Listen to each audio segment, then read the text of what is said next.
Rok 2000 bol plný chaosu, od technológií až po politiku, tu je 5 udalostí, ktoré hýbali svetom.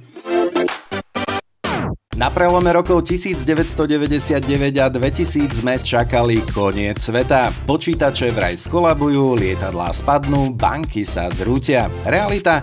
Nič sa nestalo, ale fun fact, USA minuli na prípravu proti Y2K viac ako $100 miliard. A dnes podobnú paniku zažívame s umelou inteligenciou. História sa opakuje, len s inými strašidlami.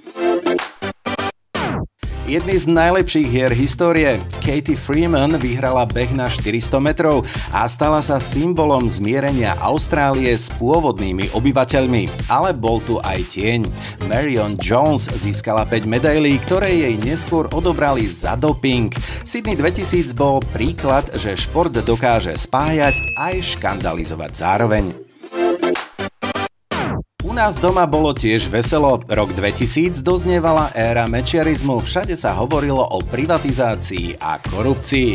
Ľudia dúfali, že lepšie časy už klopú na dvere a hoci odvtedy prešlo 25 rokov, niektoré mená sa stále čítajú v novinách. Déjà vu? Bill Gates čelil obrovskej žalobe za monopol. Súd chcel Microsoft rozdeliť na viac častí.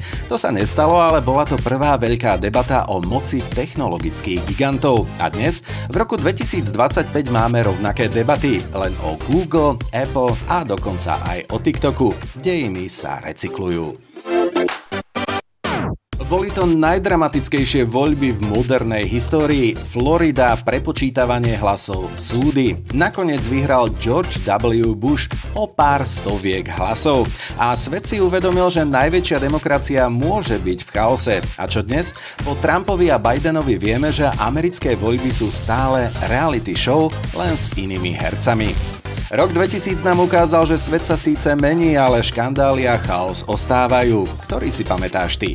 Napíš do komentára a nezabudni, tvoj odber je moja malá politická výhra.